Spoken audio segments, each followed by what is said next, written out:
1857 के बाद जब भारत में क्रांति की आग ठंडी पड़ चुकी थी, तब इस क्रांतिकारी ने उस आग को दोबारा सुलगाया था। नमस्कार दोस्तों, आप सभी का सर्वोच्च भारत में स्वागत है। आज मैं जिस क्रांतिकारी की बात करूंगा, उसे भारतीय इतिहास में वीर सावरकर के नाम से जाना जाता है। दूसरे क्रांतिकारियों की तरह इस क्रांतिकारी ने जीते जी देश हित चाहा, साथ ही मरने के बाद भी देश के हित के बारे में सोचा। इन्होंने कहा था, मेरे निधन पर कोई छुट्टी करके राष्ट्रीय हानि न की जाए। तो दोस्तों, इनके जीवन परिचय की शुरुआत करते हैं इनके प्रारंभिक जीवन से। वीर सावरकर का जन्म 28 मई 1883 ईस्वी में महाराष्ट्र प्रांत के नासिक जिले के भागुर गांव में हुआ था। बचपन का नाम इनका विनायक दामोदर दास सावरकर था। इनके पिता का नाम दामोदर पंत सावरकर था और माता का नाम राधाबाई था। उनके परिवार में दो भाई, गणेश सावरकर और नारायण सावरकर था और एक बहन नैनाबाई थी। जब ये 10 वर्ष के थे तो हैजा की बीमारी से इनकी माता का निधन हो गया और 1897 में प्लेग की बीमारी से इनके पिता का भी निधन हुआ, जिससे परिवार के पालन पोषण का भार बड़े भाई गणेश सावरकर पर आ गया। यदि सावरकर की शिक्षा की बात की जाए तो इन्होंने 1901 में नासिक के शिवाजी हाई स्कूल से मैट्रिक की परीक्षा पास की। 1901 में ही रामचंद्र त्रयंबक चिपलूणकर की पुत्री यमुनाबाई के साथ इनका विवाह हुआ। इनके ससुर जी ने इनकी विश्वविद्यालय की शिक्षा का भार उठाया। मैट्रिक की पढ़ाई पूरी करके उन्होंने पुणे के फर्ग्यूसन कॉलेज से बीए किया। इसी बीच इन्होंने मित्र मेला नाम की संस्था की स्थापना की। इस संस्था में भाग लेने वाले युवकों को यह प्रतिज्ञा करनी पड़ती थी कि देश को आजाद कराने के लिए वे अपना तन मन व धन सभी कुछ देने को तैयार रहेंगे।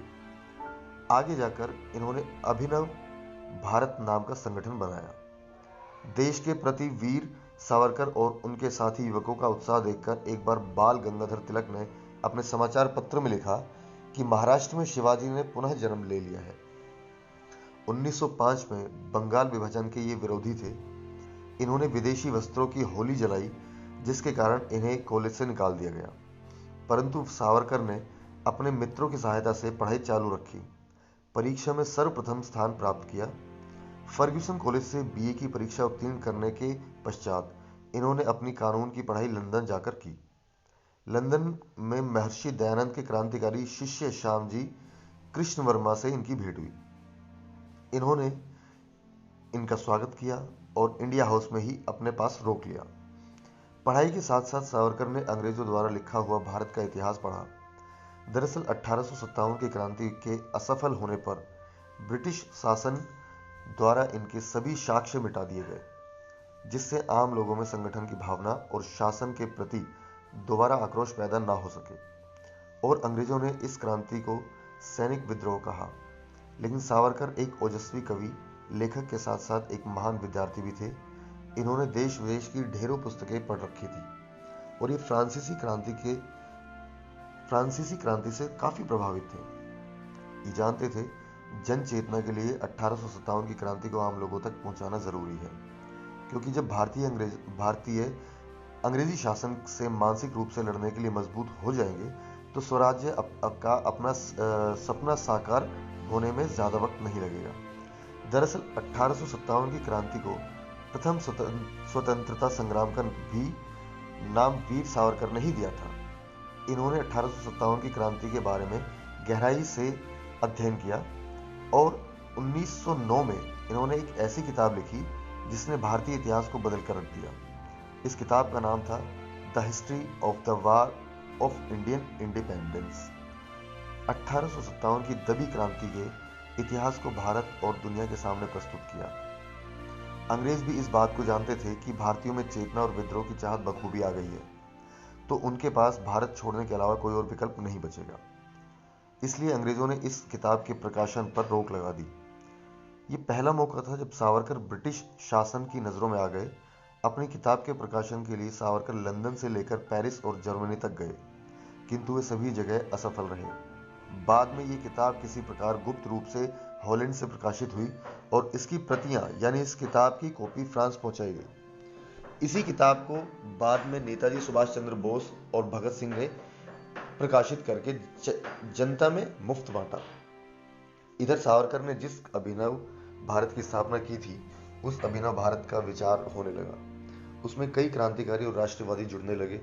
1 जुलाई 1909 में अभिनव भारत के सदस्य और सावरकर के मित्र मदनलाल ढींगरा ने इंडिया हाउस में प्रेरणा लेकर करजन वाउली की गोली मारकर हत्या कर दी, जिसके बाद मदनलाल ढींगरा को फांसी हो गई। लेकिन मदनलाल ढींगरा की फांसी से पहले एक सभा बुलाई गई, जिसमें इस घटना की निंदा के लिए एक प्रस्ताव पास किया गया। लेकिन सावरकर ने कहा, मैं इस प्रस्ताव का विरोध करता हूं। एक अंग्रेज ने सावरकर के एक घूंसा जड़ दिया और बोला, यह है अंग्रेजी घूंसे का मजा। तुरंत ही एक भारतीय युवक ने उसके सिर पर डंडा मारकर कहा, देखा भारतीय डंडे का चमत्कार। सभा में कोलाहल मच गया। वो प्रस्ताव पास नहीं हो सका। अब सावरकर अंग्रेजों के नजरों के साथ साथ निशाने पर भी आ गए। हालांकि सावरकर भी काफी दूरदर्शी थे। ये भांपते हुए सावरकर कुछ समय के लिए पेरिस चले गए, जहां ये अपने मित्र हृदय लाल और कृष्ण वर्मा के साथ आगे की रणनीति बनाने लगे। लेकिन इसी बीच अभिनव भारत के एक और सदस्य अनंत कनहेरे ने एक जिला कलेक्टर जैक्सन की गोली मारकर हत्या कर दी और अंग्रेजों द्वारा इस पर पिस्तौल देने का आरोप लगाकर इनको गिरफ्तार कर लिया। एस मौर्य नामक जहाज से भारत ले जाते समय ये जहाज की खिड़की से समुद्र में कूद गए। समुद्र में तैरकर ये फ्रांस की सीमा पहुंचे, लेकिन अंग्रेज सैनिकों ने इन्हें वहां गिरफ्तार कर लिया। इस प्रकार ये समुद्र में तैरकर भागने में नाकामयाब रहे और काला पानी की सजा सुनाकर इन्हें अंडमान निकोबार की सेल लॉज जेल में बंद कर दिया गया। काला पानी की सजा, जो कि साक्षात नरक की यातना के समान थी, इन यातनाओं का वर्णन वीर सावरकर ने अपनी आत्मकथा में भी किया है। वीर सावरकर इन यातनाओं के बारे में अपनी आत्मकथा में लिखते हैं कि जेल में सबसे कठिन कार्य था कोलू चलाना। 30 पौंड तेल निकालना सबके लिए अनिवार्य था। जून का महीना था।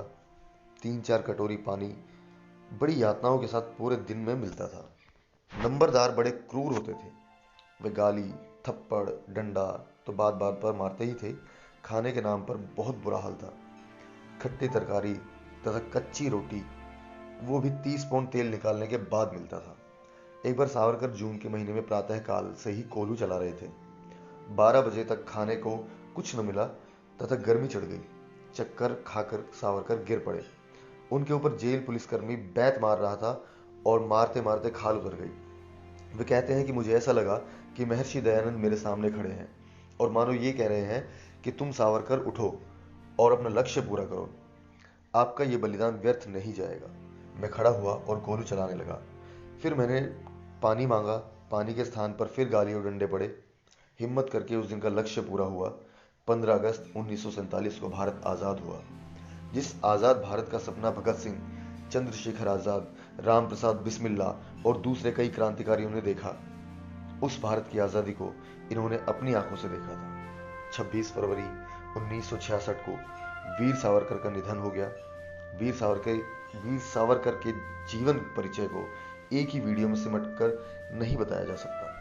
हमने बहुत ही गहन रिसर्च से सावरकर के महत्वपूर्ण जीवन तथ्यों और इस वीडियो को दिखाया है। यदि आप लोगों का इस वीडियो पर रिस्पॉन्स अच्छा रहा तो हम इस वीडियो का दूसरा पार्ट जरूर बनाएंगे। तब तक के लिए जय हिंद, जय भारत, वंदे मातरम।